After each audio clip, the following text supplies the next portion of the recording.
Hello everyone, I'm Paul McGuire Grimes. Kenneth Branagh introduced a new audience to the iconic Agatha Christie when he directed and starred in Murder on the Orient Express. He's back again as Detective Poirot for Death on the Nile. It opens exclusively in theaters February 11th, and I want to talk about it. This is Paul's Trip to the Movies.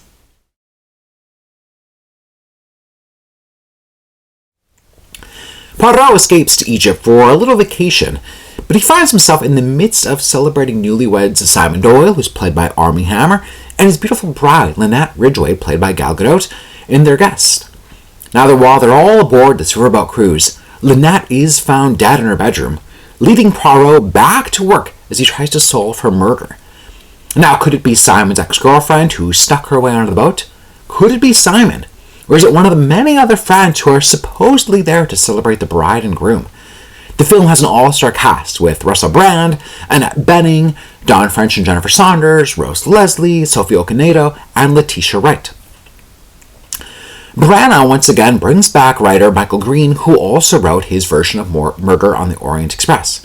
Now, the murder mystery genre is really trendy right now, which is the perfect time to bring back Agatha Christie's characters. Now, this was previously adapted for the big screen in 1978, with Peter Ustinov, Bette Davis, Angela Lansbury, Maggie Smith, David Niven. Now, I was lukewarm with Branagh's Murder on the Orient Express, but I liked Death on the Nile a hair better, but was still frustrated by some glaring issues. Michael Green kicks the film off with a little Poirot origin story, going back to his days serving in the war, and explaining why he dons his infamous mustache. It then cuts to the introduction of Simon, Lynette, the ex-girlfriend, and our key players. This exposition portion, taking us to the river cruise, moves along pretty swiftly, trying to cover as much ground as possible while kind of talking about all these relationships. But the pacing really slows down quite a bit once we see everyone really enjoying their time, playing cards on the boat, seeing the pyramids and exploring. And then Lynette starts to sound the alarms as she starts to fear for her life. Branagh captures the beauty and the heat of the Nile really exquisitely, as the backdrops provide a really lush focal point. But throughout the first half of the film, I couldn't help but sit back and look at this cast and realize they're not being utilized very well. And that was one of the big problems I also had with Murder on the Orient Express.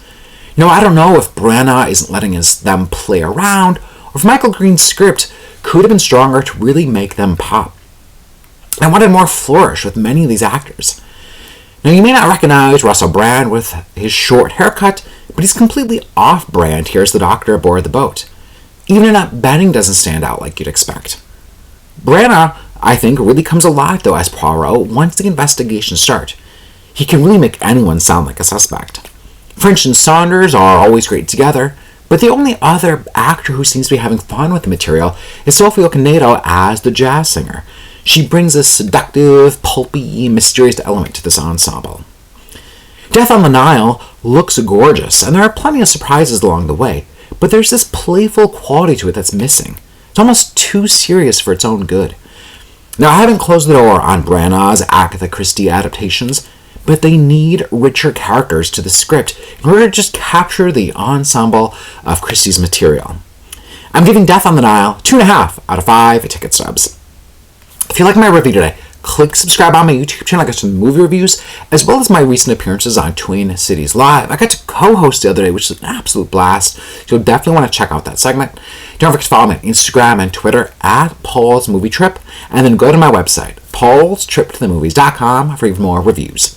Thank you so much for watching my review of Death on the Nile. This is Paul's Trip to the Movies.